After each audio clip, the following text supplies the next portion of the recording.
All right, good morning, everybody. Welcome to the first session. We're really excited to have you here.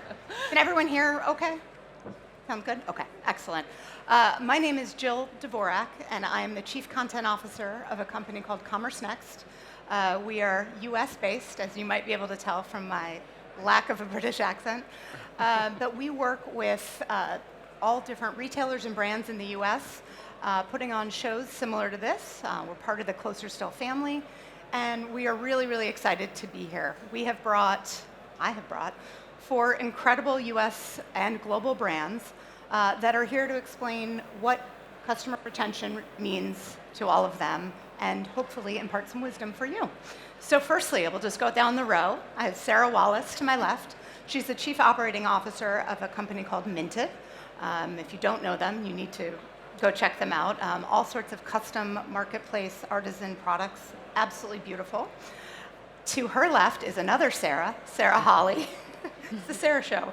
Sarah Holley is the Senior Brand Expansion Manager at Nestle, company I'm sure you've all heard of. To her left is Nadina Guglielmetti. Nadina is the Chief Customer Officer at Vitamin Shoppe. And to her left is Christopher Thomas Moore, the Chief Digital Officer at Domino's Pizza.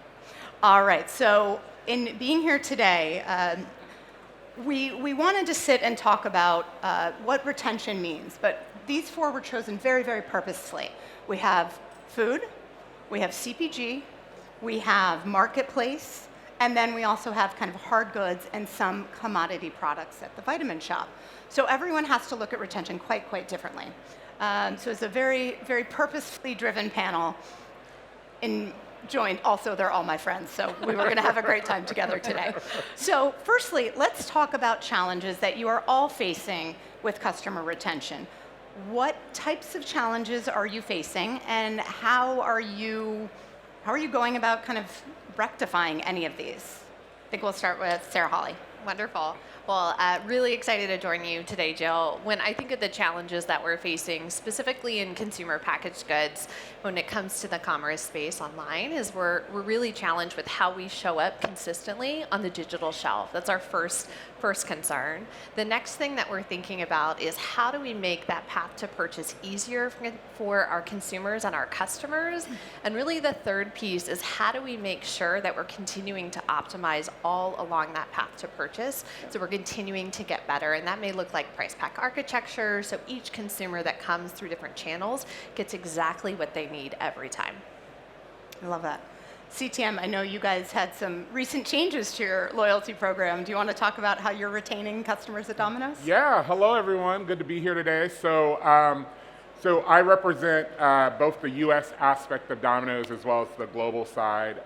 And on the US side of the house, we just relaunched our loyalty program, Domino's Rewards, which we're really excited about. But loyalty in the space of food is like non-existent, right? Because everybody likes to try something different, right? And you add into the mix the food aggregators, providing a lot more variety and options of products to be delivered. Loyalty is a real big challenge. And so fighting for share and share of wallet is a continuous challenge for us.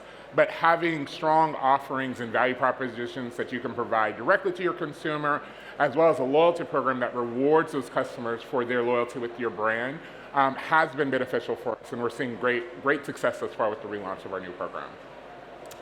So Nadina, we were talking very similar to what CTM had just done. On our prep call, this hadn't been launched.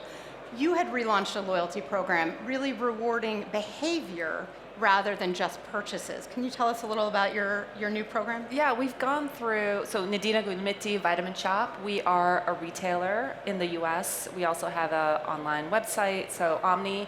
And in 2019, we started our journey of evolving our loyalty program. We relaunched it to improve and kind of create better retention and engagement with the program, completely rehauling the loyalty program, but loyalty, especially in the US, everybody has a loyalty program.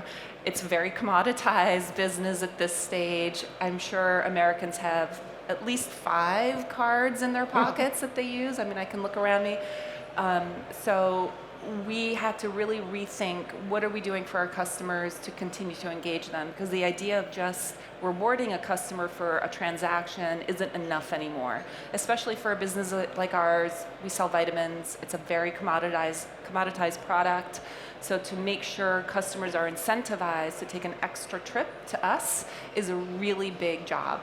So what we did was we partnered with Oracle and we began to reward customers for behaviors. So fill out a survey, you can get a point. Give us your birth date, some PII, and we'll give you a few points. Look at a video, download our app, engage with our stores, and we'll give you some points. And what we noticed, and this is new data, so I was very excited to share that what we've noticed is with customers who are engaged with our program, we saw a 49% lift in shopping frequency, which is a big deal for us. So if your frequency is you're coming in about every 12 weeks, and we can make a lift of about 49% with an 11% increase in basket size, huge win for us. And just by changing the construct of our program. So we were very excited to get some of these results. Great. I don't think anyone would sneeze at 49%. Right? That's enviable for all businesses. I think I've eaten 49% more pizza this Hey, year. I approve. As evidenced by a big black dress on stage. Yeah. I know, Sarah Wallis, said you talked about Minted has a little bit of a different type of loyalty. How do you guys drive loyalty? Well, I think now's the moment for me to answer the question, why is there a chief operating officer responsible for supply chain, distribution, customer service on stage talking about loyalty? And the answer is fairly straightforward, which is that I make my marketers' jobs really hard or really easy. Because fundamentally, we all look at NPS, and NPS wildly swings based on the experience that the customer has once they've made a purchase. And at Minted, because our product is so highly customized and personalized, they actually will start to engage with the operational side of our organization much, much earlier before even making a purchase, because they're personalizing their product. They want to make changes that they can't do themselves on our web interface, and so we work with our customer service team worked with our design operations team very closely to make sure that everyone can get exactly what they want. And then, of course, we are incredibly, incredibly focused on on-time delivery, making sure that the product is QA'd before it goes out the door. Again, it's personalized, it's made to order. And so we need to make sure that it is exactly what the customer expects. And then finally, Minted is a higher end brand, and so we have extremely high standards for the quality of everything that we send out. So from the Minted perspective, as well as from my COO perspective, really it's the focus on how do I make it super, super easy for these folks to tell a customer, hey, we've got this that we think you'll want, come back and buy it. And for the customer, it's a no-brainer, right? That's my goal. Love it. So let's talk about how you drove these digital purchases. How are you incentivizing? CTM, your program is fresh in my head because I order from it all the time. What were the changes that you made in the loyalty program? Behavioral, menu, et cetera? Yeah, so when I tell people about the changes to our loyalty program, I like to use that song, More, more, more. How do you like it? How do you like it? Because that's what we did. And so, contrary to what we're seeing in the United States, a lot of food brands are actually devaluing their loyalty programs versus adding more value for consumers. And we decided to lean in the opposite direction. And so what we did was lower our threshold for qualifying orders from $10 to $5. And that really opened up the door for a lot of single purchasers that don't hit that minimum threshold in the past program. We expanded our redemption menu. Before, you only were able to redeem once you had 6 purchases or 60 points on a 2-topping medium pizza. And now we have a whole menu of different items that the customers can actually redeem against at 20, 40, and 60 point thresholds. So completely changing the dynamic of the redemption structure. And last, we added a ton of rewards to the program, so perks, we call them. And so from your anniversary perk to just member appreciation perks, trying to give that incremental value on the base program to keep the stickiness with our customers. So we're really excited because it's a big change for us over the life of a 6-year-old loyalty program. But thus far, the results have been really promising, and we're really excited about the future. And it's 3 weeks in, so you're getting 3 the weeks. first, you're getting the kind of the first Hot off the taste. presses. Out of the oven. Oh, that was good. I used to be in marketing. Nadina, were there any other stats you wanted to run through and kind of that you learned? Yeah. You know, when we changed our program, one of the biggest challenge was, this was in 2019, that our new customers weren't earning their points quickly enough, so they weren't moving up into tiers. When we constructed the program, we created 3 tiers, gold, silver, bronze, which was different, and then we made sure that those new customers were able to earn points faster so they could move up, get more benefits in subsequent tiers, and engage with the program in a different way. So that was really important for us.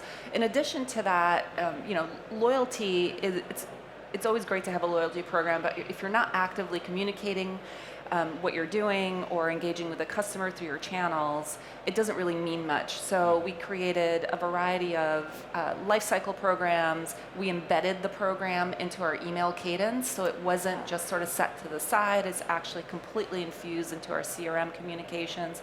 It sounds very basic, but really critical. We also developed something which actually has won a lot of awards through our partner Movable Ink, a shoebox in our email. So every time you get a notification or an email from the Vitamin Shoppe, at the very top, we recognize who you are, we tell you what customer tier you are and what points you have right in your email.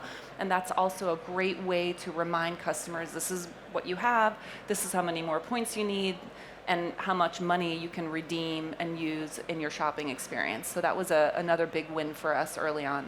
Yeah, showing them the loyalty they've already given to get more. That makes sense. Yep. So I know all of you have customer insights and data insights teams at your company. How are you using kind of them to figure out how to personalize? How are you kind of marrying the business side, the customer side? Sarah, Holley, I think I'll start with you. Yeah, so it's a little different for us, right? Most of what we do isn't direct to consumer, but data is incredibly important to everything we're thinking about. So most of my job, I'm thinking about brand expansion. What are some new product ideas? So for data, we're looking and mining those ratings and reviews that are seeing from our shoppers, our consumers, to understand what do they like about our products, what don't they like about our products. I think a really good example of this is in the US we have a coffee creamer brand called Natural Bliss. We made some modifications to the recipe. Usually we don't hear too much. We heard loud and often from our consumers that they didn't love it. And so we were we were looking at what the data was saying. We were marrying the shopper data. We were marrying our syndicated data and then looking at those ratings and reviews to say, hey, we missed the mark. And we very quickly were able to pivot and reach back out to those consumers to say, hey, we heard you. We didn't get it right this time, and we are going to get it right. We hope you'll come back to us. So we're really getting, marketers would never talk about that usually, especially in brand marketers, but we're looking at really those insights and listening to consumers to see where we're making it and where we're missing the mark. And not to lead you to the next answer, but you also listen to employees. And how do you get ideas from inside? I know you've created a product. We do. So one of the great programs that we have is an open channel program. And so we have thousands of employees at Nestle USA. And our open channel program allows us to solicit ideas, product ideas, process improvement ideas from those consumers. And so I was able to participate in this. I'm a user as well. And Open Channel, we had pitch day, and the idea was, what are some healthy product ideas? And so as an employee, I was able to say, hey, I love pizza as well. I don't love carbs, and submitted an idea for a chickpea-based pizza crust that we leveraged under one of our existing brands called California Pizza Kitchen, which is a partnership with those restaurants. So really great that we're thinking of data from different areas, right? We're thinking of how are those online user reviews, but also those customer insights can come from your employees as well. That's amazing. I think my kids are eating a chickpea crusted pizza while I'm here with all of you guys. We can all hope. I hope so, yes. So at Minted, I think about customer data and information leading to what we do in a few different ways. I think the first one is that to remember that fundamentally looking at past customer behavior may or may not be the behavior that you want from your customers, or frankly even that they want, and it may not be the optimal outcome. And so always sort of putting it through the filter of, yes, this is how they behave, this is what they're telling us through their behavior, but then thinking through what are your goals and objectives around how do you want customers to behave and interact and know about your brand. That was on that. Sorry, they agree. Nothing. Gong show is coming on next. So maybe I'll move on to the next way that I think about customer data. We actually use NPS and Net Promoter Score very heavily. We use Net Promoter Score both from a quantitative perspective to understand where we stand now, where we're going, what the impact of various elements could be, but then also I find that the qualitative information is incredibly powerful. And I'll give an example. I'm no longer at Gap, so I'm not speaking officially, but one comment from an NPS score that I read, or an NPS survey that I read when I was at Gap, said, I buy for multiple children.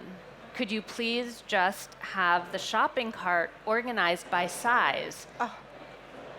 And I was like, well, Genius. yeah, that's a really good idea. Makes a lot Let's of do sense. that. Because as soon as I saw that, I thought, well, I've got 3 kids, and I instantly recognized the frustration of trying to figure out like how many T-shirts I was ordering for each one. So I think looking at the qualitative is really important as well. And then finally, I think don't let the perfect get in the way of good enough. And everyone in this room is here learning and is good at what they do. And therefore, you will know what's right. Like the data is not your answer. The data is a guidepost for you to then overlay your experiences, your goals, what you see about the future. Customers are always changing. The world is always changing.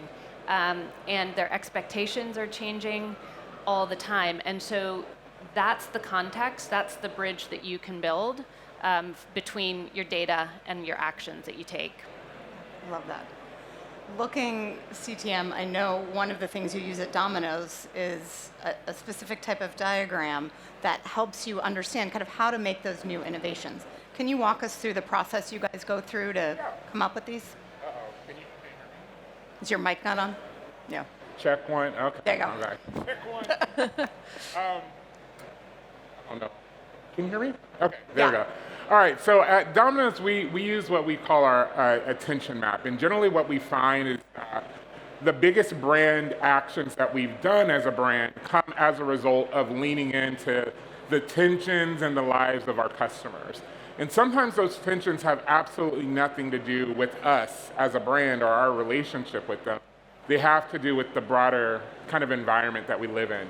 And so when we do this tension mapping, we really look at 3 different levels of tensions. The first is, what are the tensions in the life of our customer? What's their daily pains that they go through, and is there an opportunity for Domino's to address that?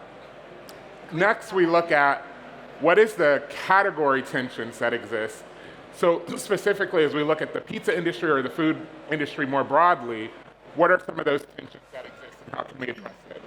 And lastly, we look at the overall subculture or the overall environments in which we live in and what are some of the tensions that happen there. So when we pull all of those together, generally in the center of that is where we find some of the biggest brand actions. And so an example of that is, post-pandemic, we are now on the go a lot more than we were before. And so getting food while you're on the go, thank you. Thank you. Check 1, 2, can you hear me? Okay. Nice. So getting food while you're on the go is, a new reality or back to kind of our initial norms. And so when we thought about how challenging that is for families, we wanted to invent a new technology that made that a lot easier. And so we birthed a program that we called Pinpoint Delivery, where we are the first in the category to be able to drop a pin wherever you are. It is amazing. Yeah, it's so cool. And have pizza delivered just about anywhere. And so be it at a soccer match, be it at, wherever the random places we are on day to day, having food now be accessible when you're on the go was a big tension. And so that tension map just helps make sure that we have precision when we lean in and really identify some of these newer innovations that we work on a day-to-day basis. Well, and it's not the easiest thing to do, right? Like, the commercials where people, Yeah, air you're drop, flying they're out of the flying. sky. It's much No. harder to do pinpoint delivery than just add a new menu item or come up with something that's Absolutely. easier for Domino's. It was a massive integration that we did in partnership with Google, yeah. over the course of over 12 months. And so we were the first in the industry to leverage their newest mapping technology to be able to leverage that lat long in a way that no one else has done. So it's not easy, but the payoff is big. And sometimes the payoff is just in what we call tequity, the tech equity that we build as a result of these innovations that provide a halo to the overall brand. And so it's been fun to see customers use it in all the different places, from parks, beaches, and random places that people are now getting pizza. Any really dangerous places they've been asked to deliver that? No, we keep our drivers safe. So let's talk a little about partnerships, because you can only do so much with your brand and your tech. How are you looking at either brand partnerships, technology partnerships? How are you all looking at ways you can kind of innovate forward and help that customer journey? Yeah. I know, Nadina, you've done some things here. Yeah, I mean, we sell a lot of third-party brands, and some of these brands, Nestle is one of them, of course, and some of the brands come with influencers. Large, renowned influencers. Logan Paul's one, if you know him in the US. He's basically his own YouTube channel. And we launched the brand Prime with Logan Paul and his associate. And one of the things that he did is he actually walked into a store, took a video and posted it online. It probably got more video views than a commercial for us. So these are small ways that we leverage partners. So vendor partners, what they have access to are really critical for us. Those influencer visits, both online and offline. As I mentioned, even sometimes through our loyalty program, we do special events. So we incorporate some of those visits into special moments for our members as well. And then, of course, on the technology side, we're always looking and resourcing who's our next partner, who will help us disrupt our customers, kind of back to the data question. Yep. Based on all the data we have, are seeing, are noticing, how do we disrupt our customers in a way that'll help them shop with us more easily? So all the different ways. Google has been a really big partner with us, for us. So tapping into a lot of their betas as well. So some of our tech partners are really critical so that we can test in new betas. We tapped into their local ads a very long time ago, which is mostly benefit stores, and we've seen incredible lift in store traffic because of those betas. So whatever our partners offer us, we always want to tap into and try to leverage so that we can influence traffic. And that's one way. Google, of course, is large, renowned. They always have something in the works, so we're always a willing participant. Love it. Well, and part of that is why Vitamin Shoppe, right? If, like you said, some of these products are commoditized, why would they come to Vitamin Shoppe? They have the experience, might meet Logan Paul, might get a free Prime, Some of those are driving people in all of your commerce, right? It doesn't have to be digital or... Absolutely. take it And anywhere. what's important for us as a specialty retailer is innovation of our third-party brands. The innovation they offer to our customers is critical. So we always have to be the first to have something. Yep. We deeply look at data to help inform what's coming next. And some of that data comes from TikTok. Yep. I can't tell you how many trends, especially in health and wellness, come up through TikTok that might influence inventory decisions of what we need in the moment. So we're constantly pulling data from a variety of partners to think about what's next, what's the innovation our customers expect from us, because that's really one thing that unlocks a trip for a specialty retailer. In the store. Do you want to talk about partnerships at all? Or anyone else want to? I'm gonna throw to CTM for one other amazing partnership they did. Stranger Things. I don't know if that's as big of a deal here as it was in the U.S. Stranger Things was a television show about a year and a half, 2 years. Oh God, maybe even longer. Yeah, How about long? a year and a half ago. Okay. So we love Stranger Things, so we like to do really crazy stuff with the brand, and so we were thinking about how could we make a partnership very Domino's, and so what we did is create an app that was our mind ordering app, and with this app, you would basically bring it up and it would bring you to Hawkins Laboratory. So for those that have seen the show, like you're in the middle of the environment looking at all the crazy things that they show in the show. But by looking at your phone, you actually could order pizza without clicking or doing anything on your device. And it was really cool, and a lot of people used it. And so for me, I think that the testament of that was, how can you make the partnerships relevant for your brand and in a lens that speaks to the heart of who you are as a brand. And for us, the pizza occasion, technology forward is who we consider ourselves to be. And so finding a way that you could place that order in this experience of a Netflix show was a really cool innovation. So mind ordering, brought to you by Domino's, was what we launched. Like I needed it to be any easier. The problem with that is if you give your kids your phone, they can also order. They can unlock it and order food. We have about, oh, go ahead. Yeah, go back. Minted has a few partnerships that I can talk about, and it comes back to really being strategic and thoughtful about what the goals are. So Minted works with artists and designers. We don't do any of our own designs in-house. We work only with external artists and designers. And we have partnerships with Disney, which is incredibly powerful. We want to be with our customers at all of their life special moments. Yep. And so we actually have worked with Disney so that our designers and artists can use Disney concepts and designs in their own designs. And then as a customer, you can go in and personalize it. And that's just incredibly powerful for designers to be given freedom to do something that they wouldn't be able to do on their own, as well as customers to have something that's highly relevant for them, particularly when they're designing their child's nursery or birth announcements or children's birthday parties.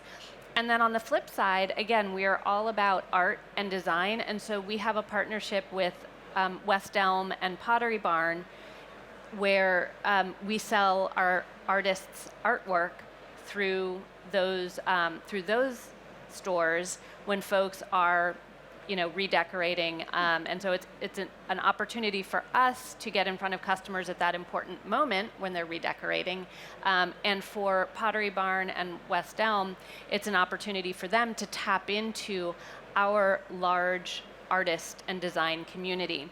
And then finally, we also have a partnership with Target, where we sell our greeting cards through Target. And again, that one is specifically around brand awareness of our printed products and our greeting cards, but also then to get customers into our personalized stationery. So if you buy a minted greeting card at Target, inside the little plastic covering is a promotion code to come back and shop at minted.com. Actually, I'm not sure Target lets us do that, but we've got something there that is allowed. I forget. I asked the question. This is where being COO and not the head of marketing is a challenge. We do something that helps customers find minted.com, but I don't think Target actually lets us put a promotion. We can go in there and just start inserting. Yeah, no, don't do that, because then I'm going to get in so much trouble. It's a great idea, though, if it hasn't been done. Yeah, I'm just going to plead that it's like 2 a.m. for me. It is. I don't know what we're all what we're all a little punchy with the time change for us. We have a few minutes left. I have 1 or 2 questions, but if there are audience questions, there is a mic. Does anyone have any questions they'd like to ask any of the panelists? You have a rare opportunity. All right. If not, I'll oh, yes, we have one right here. A mic's coming right to you. There you go.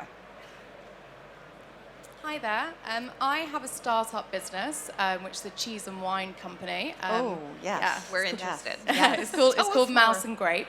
And I'm just at the beginning of my journey in terms of thinking about partnership, looking at marketing. What advice would you give a startup at the start of this? And also just like a simple question of when you're looking to make partnerships, like, do you pay equally towards it or starting up like that? Just very basic for someone who does not know a lot about marketing. That would be great. Good to ask the question. Does anyone want to So- start? I'm probably the smallest company on the stage. What I would say is be very thoughtful about your partnerships. They can take an inordinate amount of time to put together, depending on who it is that you're partnering with and what level of leverage they have versus you have. And so I think starting with an organization and looking for partnerships where it's crystal clear what you bring and what you get and what they bring and they get, and it just looks like it's going to be easy.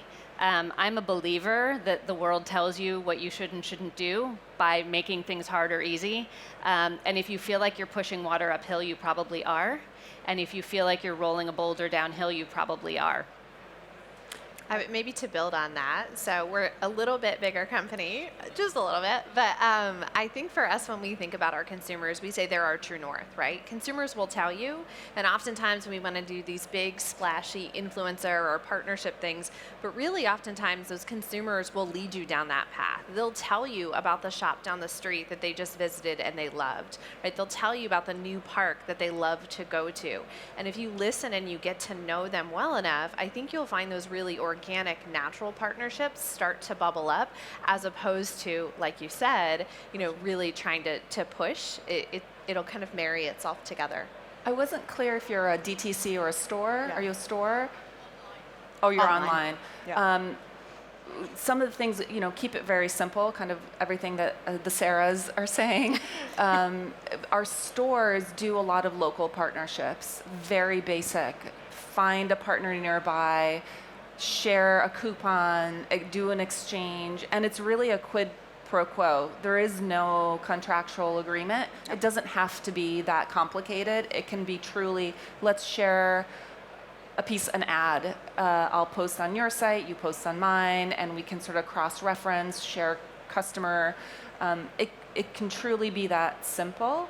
It doesn't have to be, and I think having done and worked on startups, at the very beginning, it's really about satisfying and making your customers happy with the experience end to end, because you need them to come back.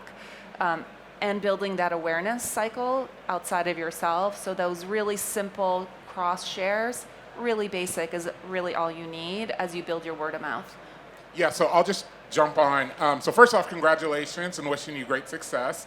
I would say that first off, ensure that you know who you are as a brand, and don't sway that for anyone. Make sure as you think of partnerships that you're thinking of partnerships that elevate and highlight the strengths of your brand and have overlap from a consumer standpoint with the people that you're trying to target. Secondly, don't be afraid to start small. Testing and learning is going to be really important for you, because not all partnerships are equal. And so you're going to find the path that works for you and your brand, and make sure that you define those KPIs up front. What are you trying to get out of this relationship? What is the movement that you're expecting to see in your brand? And measure everything that you can measure, and then make those decisions based off of that data. But great success, and excited to get some mouse and mouse and grape? Mouse and grape. Mouse and Everybody grape. check Everybody out go Mouse and buy Grape. Mouse and Mouse and grape. Grape. 5 new consumers. Yes, we will all test you out. Who doesn't love wine and cheese? Are there any other questions? Yes. Hi there. Yeah, I work for an automotive parts business, and we're in a classic car sector. And it's very difficult to read the tensions, as Christopher put it, in terms of what is influencing your customer right now, what the current financial constraints are on your customer, and how that's going to affect their trend in purchases. So for you, really, what is populating your tension map? What data are you pulling in? What are your customers telling you? Is it their order frequency, how much they're spending, decline in spends? I understand that the USA is suffering equal footing in terms of cost of living crisis driven by oil prices. So really, what is populating that map and advising you on your reward system, your reward scheme? Yeah, no, thanks for the question. So as we look at our tension map, and specifically in the category of kind of the social economical factors that are facing customers, we do look at, what is the actual, especially over the last few years, the inflationary rate, what is the consumer price index, and what are the relationships between them? What are those financial challenges that our customers are facing on a day-to-day basis, right? To really kind of level set with setting expectations of what's possible and believable in the life of those customers, right? But then we try to add on layers of where's the value proposition that we can provide that provides a level of benefit that is counter to some of those negative pressures that they're facing. So the financial situation of consumers is evolving, and it has been a challenging few years for a lot of consumers. And so we had to be realistic of value being a really important equation for us, right? And so we have this thing called the value equation, and we look at price, service, image over benefit.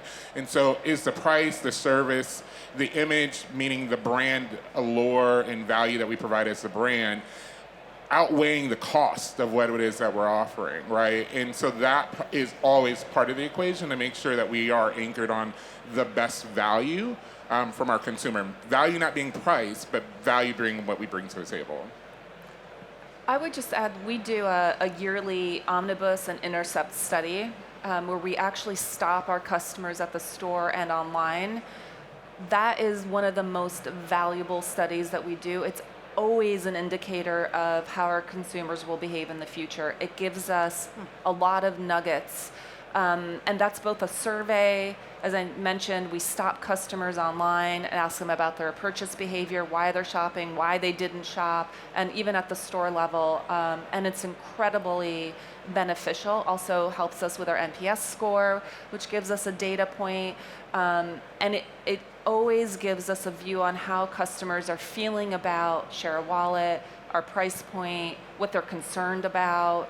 And we take that information and we spread it across our organization to help decide things like price point, what kind of products we need, marketing messaging as well. It allows us to test different messaging.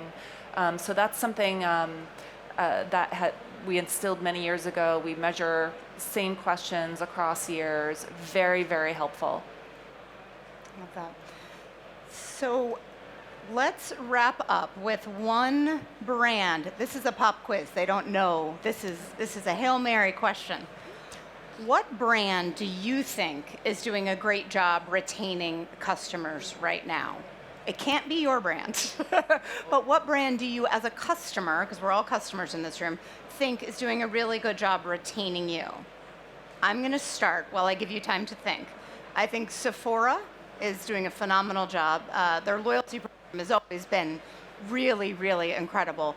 But the personalized, the small test sizes, the things that they get me into a new brand and they level me up, really, they've brought me along this journey. In a million years, I never thought I'd be spending what I'm spending there. And they've just really naturally kind of ratcheted me up. So I will go there even if it's $1 or $2 more, because there are points. They know my shopping habits. They know when it's time to refill things.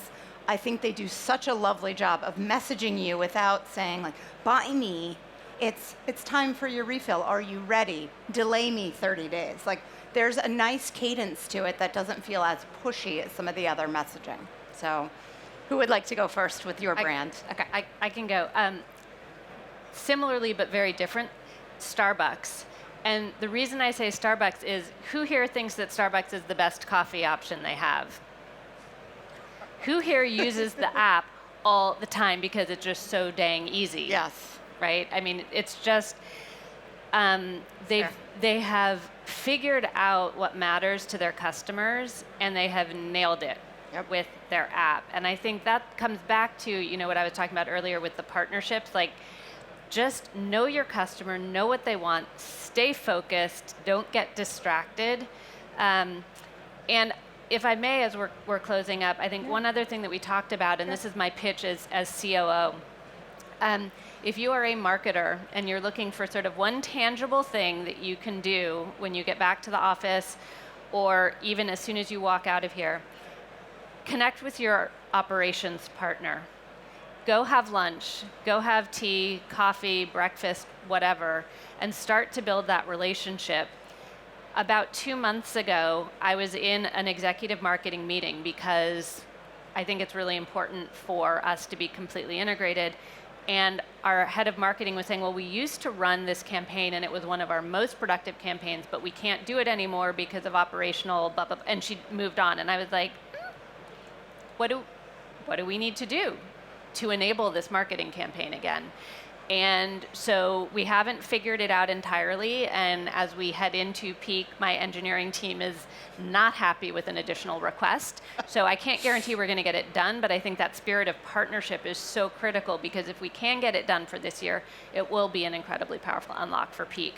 So really encourage you to build those cross-functional partnerships because you never know where enablement for a powerful campaign could come. I love that. The end-to-end push is really important for marketers to really understand where in the value chain are there and where you can continue to optimize. Thinking of brands that get me excited in this loyalty space, this will be counter to the shoes I'm wearing. Now that everyone's looked at my shoes, okay, back up. I absolutely adore Rothy's. I think they're doing a phenomenal job just at retaining my loyalty. They have made me a unofficial brand advocate. They don't know that. # please sponsor me. But absolutely do adore Rothy's Shoe Company for what they're doing. And they really got me for the sustainability messaging. I tell everybody about the recycled water bottles. I absolutely love the shoes. They're washable. But they do such a great job of their messaging and reminding me as a consumer why it's important and getting me to come back time and time again. Of the 5 pairs of shoes I brought for this trip, 4 of them are Rothy's, which I'll be wearing for the rest of the show. Yeah, exactly. They're very comfortable. So I have 3 answers, but they all have something related that Sarah mentioned. Sephora, sorry, CTM, you're not on the list yet. Yikes. Sephora, Dunkin', and Starbucks. And what they all have in common is an incredible app experience. And one thing I've noticed in the US is app usage has skyrocketed. We have an app, we're investing in our app. It's so important to loyalty. We find our best customers use it. That experience is critical. It's a logo on a phone. I mean, how can you beat that from a brand awareness perspective? And all 3 of those brands do such a great job. And I'm actually not a Dunkin' fan. Yeah. Don't love their coffee. Their food's awful. No. But their app experience is incredible. How easy it is. They do a better job than we do, really, right now. It is to exchange points for an item, even while I can order while I'm heading there. Like the whole thing end to end just makes it easy for me to decide, okay, yes, that's where I'm going to go to pick up whatever. So that's really what unlocks, I think, a lot of that loyalty. But Perfect. I'm sad that we're not on not anyone's yet. list. I said not yet. But, She had 4. It was I'll on just there. go cry in the corner after I leave. But I think next year it's going to be Mouse and Grape. I'm looking forward to that. But I would say as the digital guy, I would have to say Amazon. And I tell people all the time, like, Amazon's website is not pretty. It's not the, funnest site. But damn it, is it easy, and they definitely have taken away a lot of the tensions in my life, making it really easy to get the repeat things that I need to get on a regular basis. They were poster child in subscription services. So, I think Amazon still is king in, building expectations from a digital experience as well. So I put them on my list, along with all the other brands here listed today. It's funny. I almost started this whole panel with a stat about Amazon's app. So if you are an Amazon Prime member, this was a stat I read about a week ago, so the numbers should still be accurate. Every time you go to either the app or the website, if you are a Prime member, they are checking out with at least one, if not multiple items in their cart, 74% of the time. That conversion rate is bananas. Amazing. I'd take it. Right? We would all take that. So while it might not be pretty, and of course they do sell more than, the average store, knowing that sometimes it's just about the efficiency to purchase, and they are not always the cheapest. They are not always you might not always want to shop them, but there is something there. So thank you for listening to us today. We hope we've imparted some knowledge, and we will be around for the rest of the show. Thank you.